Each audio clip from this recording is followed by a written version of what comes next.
사도 바울이 골로새에 있는 교회에 보낸 이 편지 골로새서는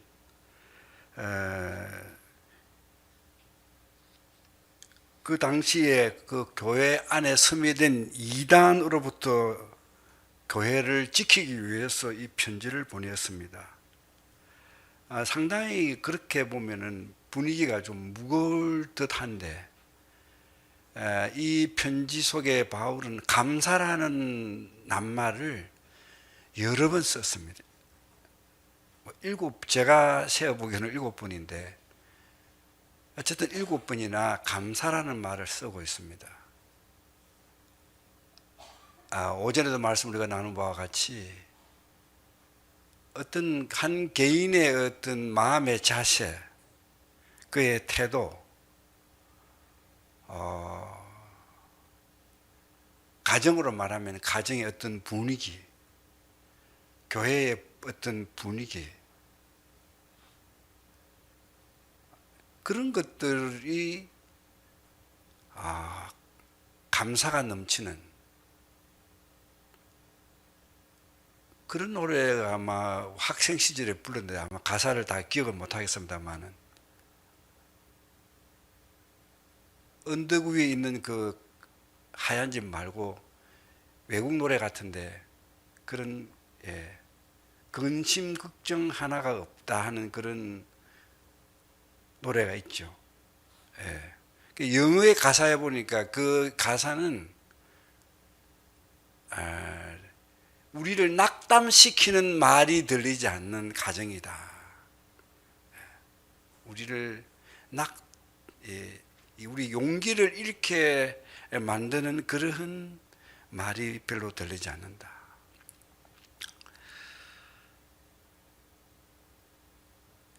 하나님의 성품 중에서 인자하심에 대해서 말할 때 친절하다, 부드러운 마음가짐이라 그렇게 말을 했습니다. 그것보다 이 세상에서 더 좋은 것이 어디 있겠습니까? 최고로 좋은 거죠.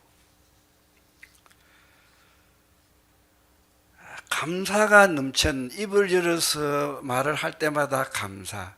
아마 여러분이 창세기 읽어보면 특별히 그 요셉 이야기를 우리가 참 좋아하는데,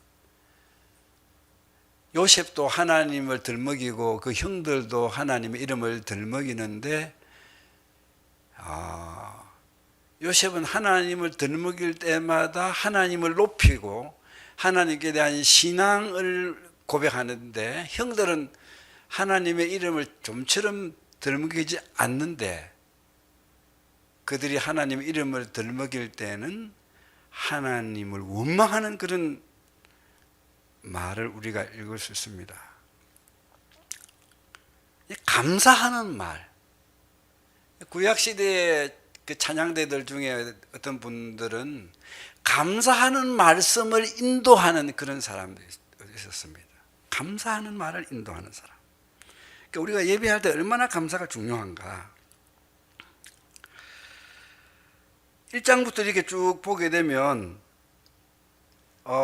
장마다 감사라는 말이 한 번씩 이상 꼭 나오는데 1장 3절과 12절, 2장에는 7절, 3장에는 3번, 15절, 16절, 17절, 또 4장에도 나옵니다. 첫 번째 기록된 1장 3절에 나오는 감사의 말은 바울이 골로새 교회를 위해서 기도할 때마다 감사를 드린다 그랬습니다. 바울은 우리가 잘 아는 데살로니가에 보낸 편지 가운데서 항상 기뻐하라, 범사에 쉬지 말고 기도하라, 범사에 감사하라 그러면서 자신이 그렇게 말만 한 사람이 아니고 그 자신이 실질적으로 범사에 감사하는 사람이었습니다. 그리스도 안에 있는 그들의 믿음, 성도들에 대한 사랑, 하나님께서 그들을 위해서 하늘에 쌓아두신 소망 때문에 감사한다고 그랬습니다. 그러니까 감사가 나 자신에게만 한정된 것이 아니고 하나님께서 나에게 주신 은혜뿐만 아니라 우리 믿음의 형제 자매들에게 주어진 그 은혜를 인해서도 감사하는 겁니다. 그러니까 감사거리가 더 많은 거죠. 성도들이 또 서로 사랑하는 그런 모습을 보는 것이 또한 감사의 제목이 되고 있습니다. 예수 그리스도 안에서 우리에게 주어진 하나님 나라를 우리가 상속받게 되어 있습니다. 어떤 아이가 부잣집에 태어나면 야, 그놈 복도 많네. 걔는 복도 많구나. 부잣집에 태어났구나. 그렇게 말을 합니다. 이 세상에서 우리가 누리는 그런 복도 복입니다. 그러나 영원하지 못합니다. 반드시 그 부모님의 재물을 내가 누린다는 보장도 사실은 없습니다. 내가 그 재물을 누릴 때까지 살아야 되고 내가 그것을 누릴 때까지 또 그 재물이 남아 있어야 됩니다. 그래도 사람들은 그렇게 말을 합니다. 하나님께서 우리에게 주신 하늘의 유산은 예수 믿는 우리들에게 모두에게 주셨고 그것은 결코 빼앗길 수가 없는 겁니다. 그렇기 때문에 우리는 서로가 그러한 소망 때문에 서로가 축복하고 감사해야 되는 거죠. 두 번째 감사의 말은 1장 12절에 있습니다. 사도 바울은 자신과 골로새 교인 때문에 감사드릴 뿐만 아니라 골로새 교회의 성도들, 아까 드린 말씀과 같이 그들에게 주어진 하늘의 기업을 얻은 것 때문에 또한 하나님께 감사를 드립니다. 그리고 그것 때문에 감사하게 해달라고 기도를 드리고 있습니다. 우리가 감사할 것이 참 많죠.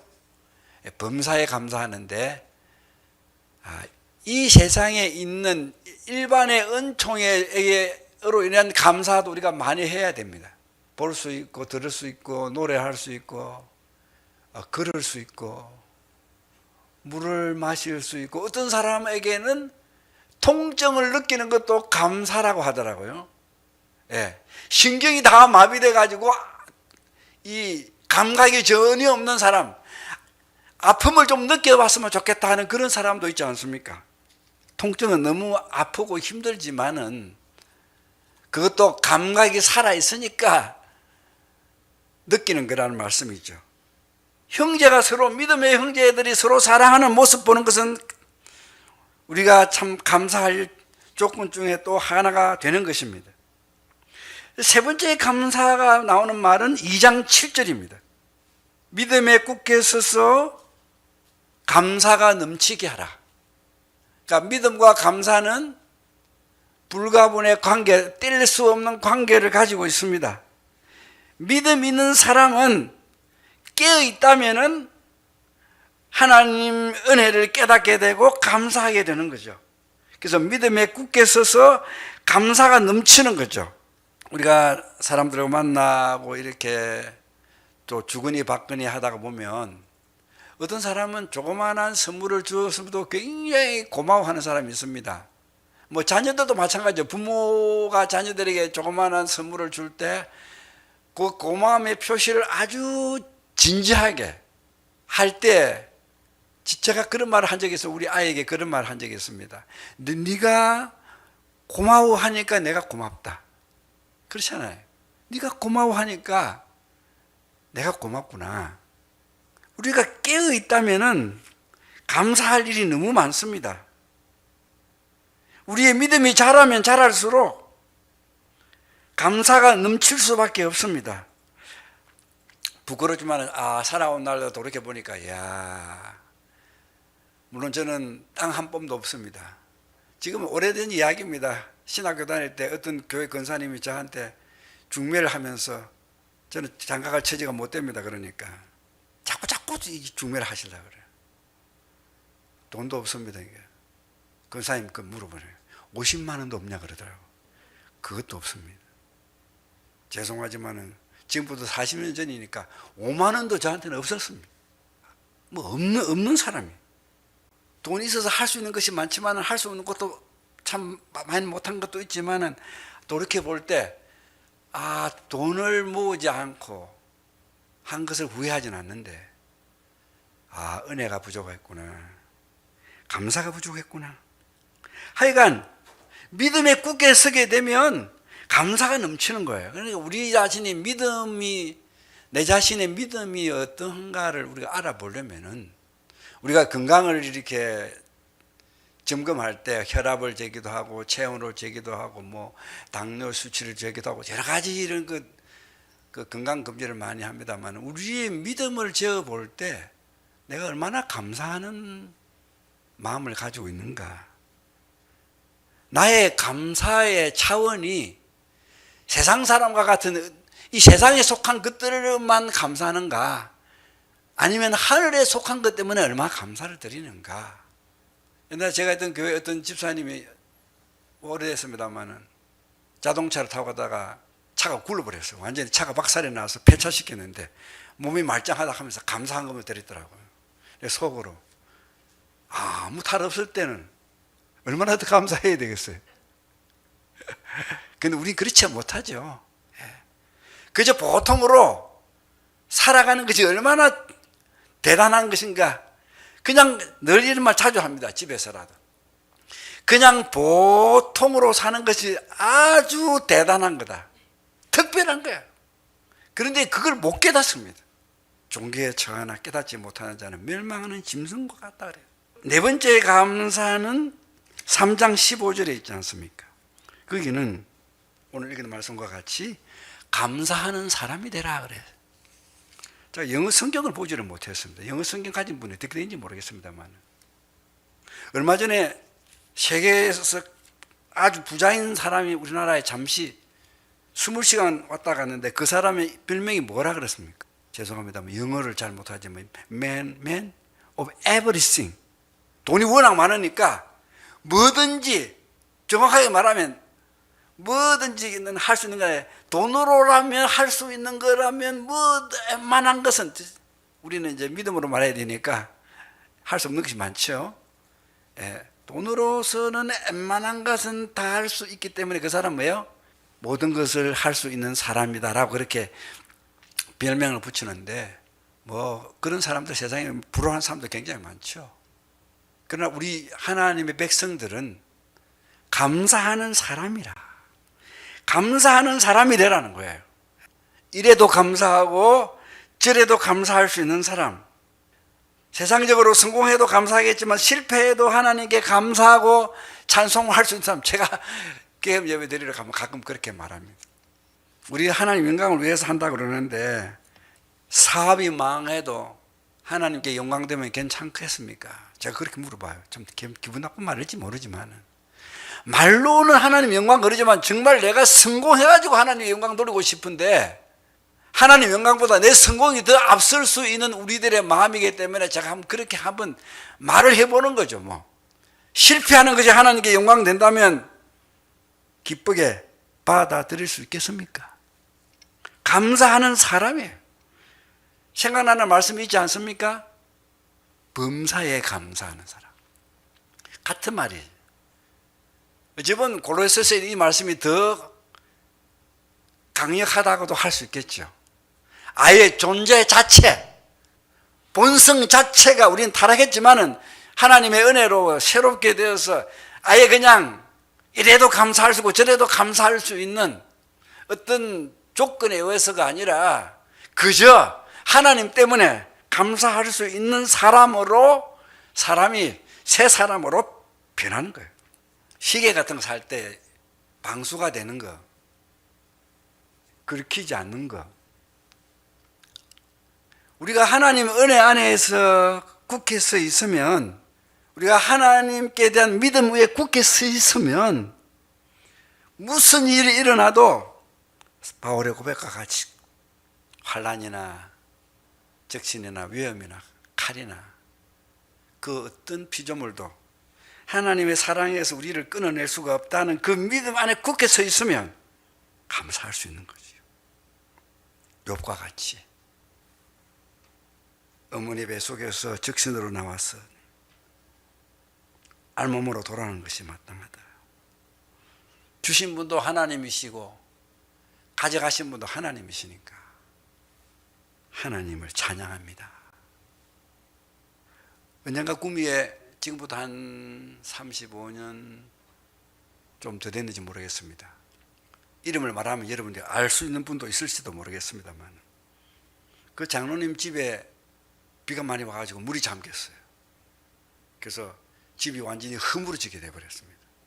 제가 속으로 그랬습니다. 야, 욥과 같이 이럴 때 하나님을 찬양할 수 있는 기회가 평생에 자주 오지 않는다. 말씀을 드리고 싶었는데 말씀 못 드렸어요. 하나님을 찬양해 보십시다. 하나님을 찬양하세요.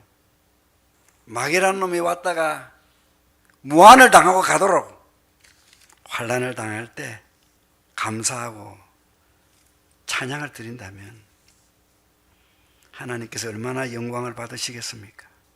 다섯 번째로 감사가 나오는 곳은 3장 16절이잖아요. 찬양할 때 감사함으로 찬양하라. 오늘 어제도 말씀드린 같은 말씀이죠. 찬양할 때 감사함으로. 우리 지휘자는 별로 그렇지 않지만 찬양의 지휘자들은 신경이 굉장히 날카로운 사람들이 많아요. 음에 굉장히 예민하기 때문에 굉장히 어떤 사람은 막 지휘봉 집에 던질 뻔해요. 화가 나가지고 막 대원들이 막 시원찮게 여기는 그런 분 안 계시겠지만은 굉장히 예민하기 때문에 그래요. 너무 이게 신경을 쓰기 때문에. 그래서 우리가 섬기는 분들을 위해서 기도를 해야 될 것은 뭐냐면은 잘하려고 하다가 시험에 빠는 거죠. 대충 하면 괜찮은데 잘하려고 하다가 시험에 빠지는 거예요. 하나님을 찬양할 때 기쁜 마음으로, 감사한 마음으로, 찬양할 때 우리가 모든 일에 감사해야 되지만 특별히 찬양할 때 감사한 마음으로 해요. 우리가 히브리서 거기 보면 찬송은 입술의 열매라 그랬어요. 우리가 하나님을 찬양하는 그 자체가 하나의 제물입니다. 제물. 우리가 하나님께 우리 자신을 드릴 때 기쁜 마음으로 드리는 것처럼 우리가 찬양으로 하나님을 영화롭게 할 때 기쁨으로 올려드리는 거죠.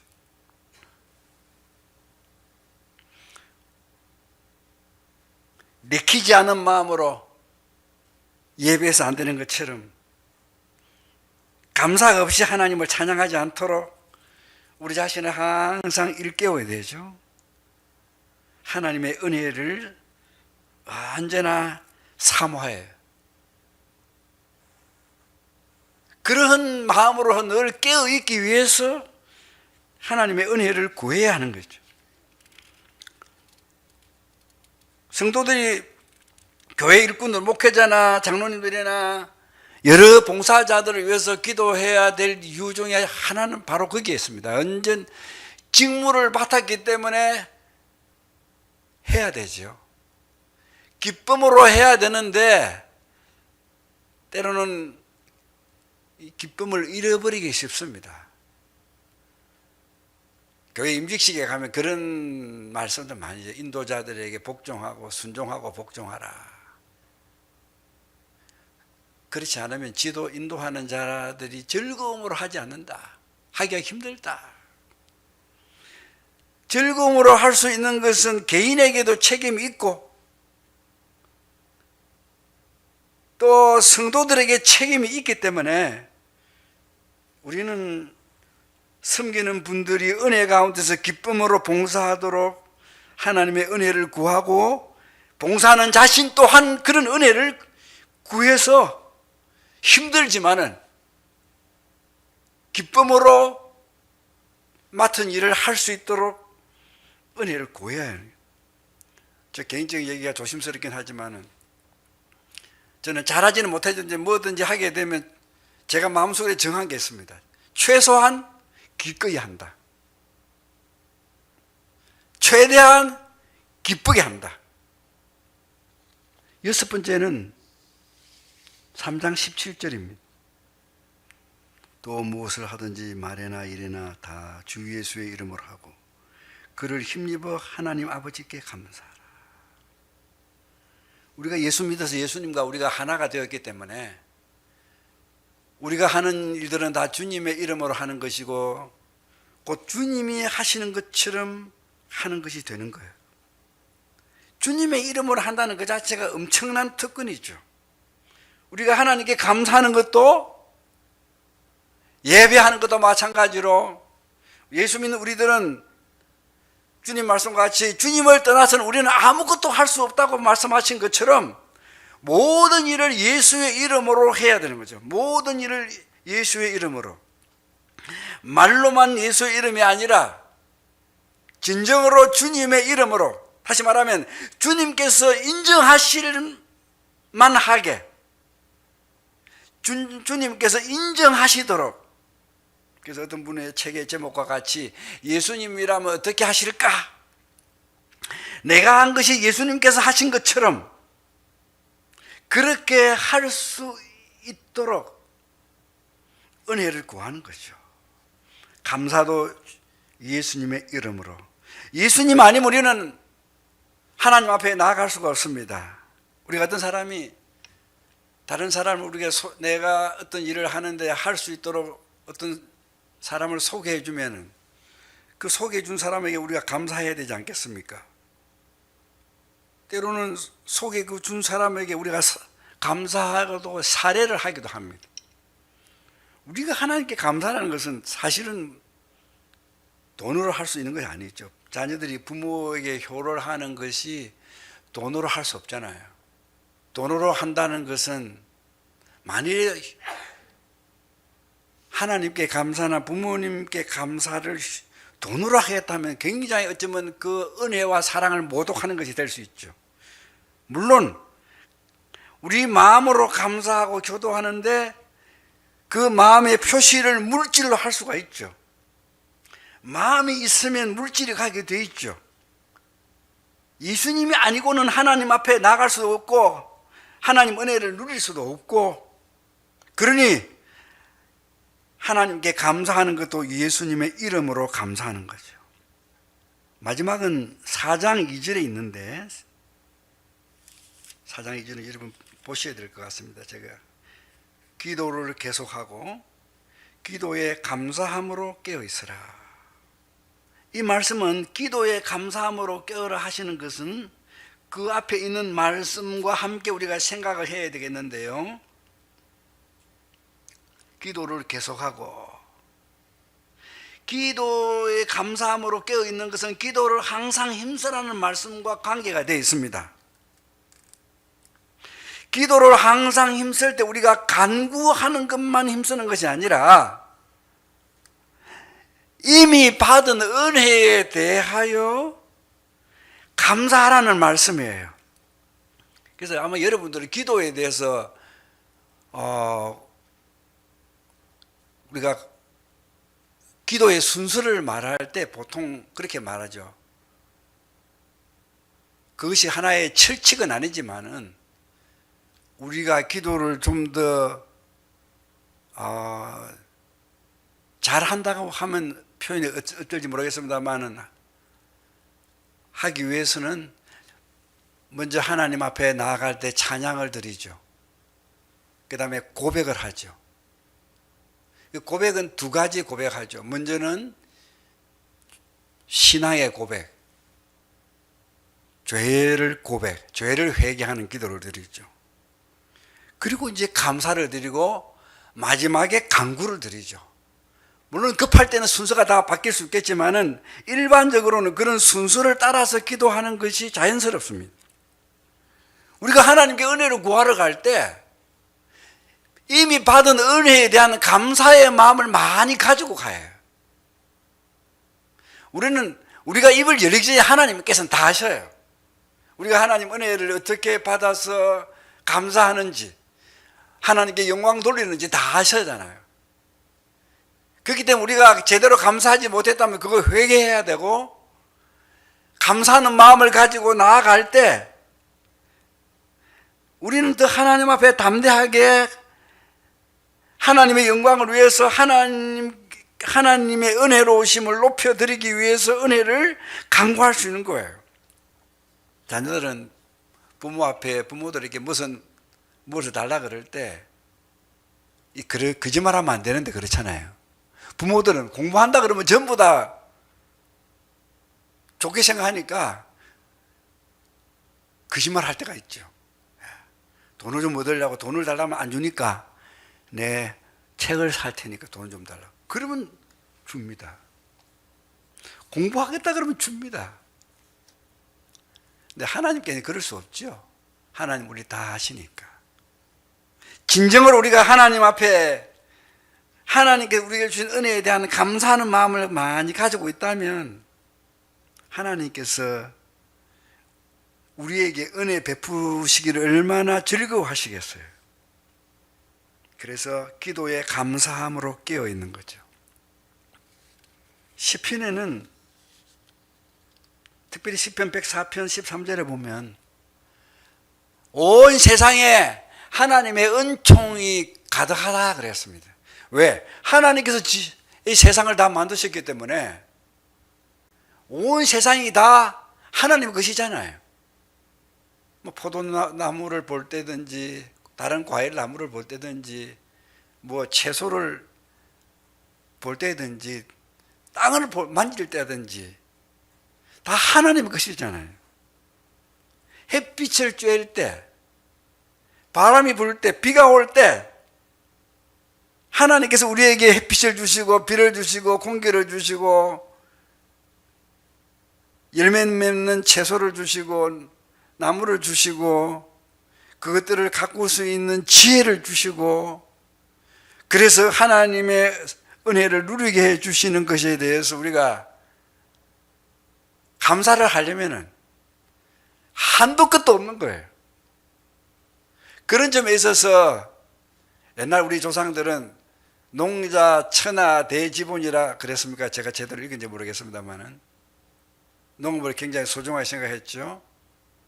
농사를 짓는 사람은 다른 사람보다 더 하나님께 가까이 있다고도 해도 크게 틀리지는 않을 거예요. 그러나 믿음이 있어야 그런 거죠.